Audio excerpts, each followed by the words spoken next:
पाली जिले के रोहट क्षेत्र में पेयजल संकट को देखते हुए जन स्वास्थ्य अभियांत्रिकी एवं भूजल विभाग मंत्री कन्हैयालाल चौधरी ने तत्काल प्रभाव से बड़ी घोषणा की है।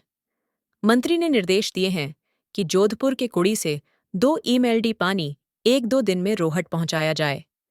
इसके साथ ही सितंबर-अक्टूबर तक 12 एमएलडी पानी पहुंचाने का लक्ष्य निर्धारित किया गया है। मंत्री शुक्रवार को पाली पहुंचे और कलेक्ट्रेट सभागार में 2.5 घंटे तक जिला प्रशासन व जलदाय विभाग के अधिकारियों के साथ गहन समीक्षा बैठक की। बैठक में जिला कलेक्टर LN मंत्री सहित संबंधित अधिकारी मौजूद रहे। पाली कस्बे के अंदर भी जिस तरह से रूबिक ने जो काम किया था उसमें क्या कमी रह गई है, टेक्निकल क्या प्रॉब्लम है, कितनी डिमांड है, उस डिमांड के आधार पे विभाग पूरा पानी दे रहा फिर भी प्रॉपर सप्लाई क्यों नहीं हो रही, उसकी भी हमने समीक्षा की। उसका भी हमने एक कमेटी बनाई। मूल एस्टिमेट में क्या चीज़ें ले रखी थी, कितनी डिमांड थी, क्योंकि अभी कंपनी जो LNT यहाँ पे ऑपरेशन और मेंटेनेंस का काम करी, उनका कहना अलग था, मेरे विभाग का कहना अलग था। दोनों का जॉइंट करके क्या था, कंडीशनें थी, क्या शर्तें थी, उसको समीक्षा करके उसमें भी कलेक्टर साहब उसकी मॉनिटरिंग करेंगे और देख के जिसकी दोषी है, जिस कंपनी में काम किया वो दोषी है या मेरे विभाग के अधिकारी समय पर पानी देना, उसके खिलाफ एक्शन लेंगे। देखो, रोहित के अंदर जो काम पहले जिस कॉन्ट्रैक्टर को दिया था वो काम रेगुलर चल रहा था, थोड़ी उसकी धीमी गति थी, वो काम हमारा कंप्लीट हो गया है।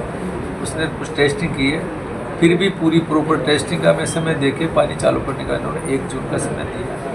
कॉन्ट्रैक्टर को भी अभी बुलाया, कॉन्ट्रैक्टर से भी बैठ कर बात करेंगे, भाई टाइम पे क्यों नहीं कर रहा है, उसके खिलाफ जो विभाग की कार्रवाई वो भी करेंगे। बाकी 1 जून के बाद में आपको आश्वस्त करें कि रोड के अंदर जितना पानी की रिक्वायरमेंट है हम जरूर करें। जवाई पुनर्भरण की योजना के लिए हमारे मुख्यमंत्री जी ने पूरे राजस्थान के अंदर जितना भी पानी बह के दूसरे राज्यों में और समुद्र में जाता था उसका उपयोग करने के लिए, चाहे राम जल सेतु योजना हो, चाहे यमुना का पानी हो, चाहे माई का पानी, क्योंकि जो बच रहा उसके लिए योजना बनाई, उसकी DPR बन गई, ब्राह्मणी नदी का पानी लेके आ गया, तो उसके लिए वृहद स्तर पर कार्रवाई चल रही, बहुत जल्दी उस पर काम चल रहा है। कुड़ी से पानी रोड तक आने में हमने मेरे चीफ मिनिस्टर को मैंने भी डायरेक्शन दिया कि आप जितना पानी, तो लगभग 2 MLD पानी तो हमें 2-5 दिन में कैलकुलेशन दे दो, बाकी जो टोटल जितनी हमारी रिक्वायरमेंट हो पानी आने में सितंबर से अक्टूबर के महीने तक पानी आ जाएगा। नहीं, परमानेंट स्थायी समाधान होगा। उसके लिए हमने 75 करोड़ रुपये अलग से जो जहाँ पे पानी आएगा, जोधपुर के दूसरे पूर्वी भाग से इधर साउथ के साइड में लेकर आना, तो उसके लिए हमने 75 करोड़ रुपये की अलग सेक्शन निकाली, उसके फाइनेंस में भेजी है। आने के बाद उसके भी टेंडर लगाए जिससे रेगुलर सप्लाई रोड में चलती है। देखो, ये नेशनल लेवल का विषय है, वहाँ पे जो गणना के आधार पर चलती है, उसके अंदर आगे ये विश्व विशेषकर राजस्थान क्योंकि पशुधन पे आधारित है, कई जगह हमारे वास्तव में बड़ी संकट आता है, और फिर भी हमारे माननीय मंत्री मोदी बहुत संवेदनशील है पशुओं के लिए, इन्होंने काफ़ी कुछ कर रहे हैं।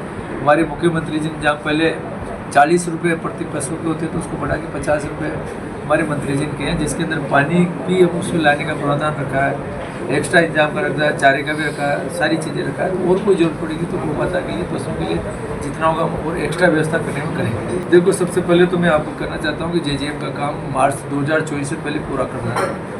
पिछली सरकार ने सभी राज्यों ने 90% काम कर लिया था, राजस्थान के अंदर केवल 30 से 35% ही काम कर रहे हैं।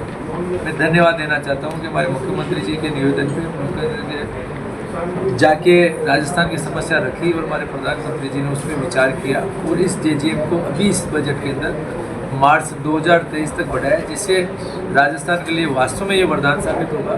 जो बचा हुआ काम है आने वाले मार्च 2028 से पहले पूरा कर देंगे। और जहाँ काम पहले कोई गलत हुआ है, घटिया हुआ, क्वालिटी खराब हुई है या कई भ्रष्टाचार हो जाए, उनके खिलाफ कार्रवाई भी कर रहे हैं।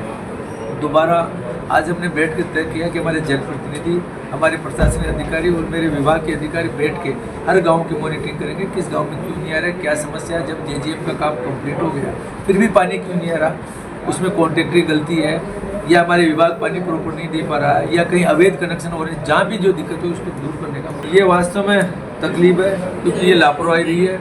समय पे बिल देना चाहिए था, समय पे बिल नहीं दिया। अब जब सरकार बदलने के बाद में उस पर जब हमने कलेक्शन की, क्योंकि पानी का बिजली का बिल हमारा लगभग 5,000 करोड़ रुपये बिजली का बिल पेयजल की योजनाओं कर रहे हैं और हमारा कलेक्शन 500 करोड़ आ रहा है। तो जब हमने इसको देखा तो लगा कि किसी ने कलेक्शन के लिए कभी बिल ही नहीं दिए, 15-15 साल से उसकी रेटें नहीं बढ़ाई, 15 साल में 5-5 साल में किसी ने बिल दिए नहीं।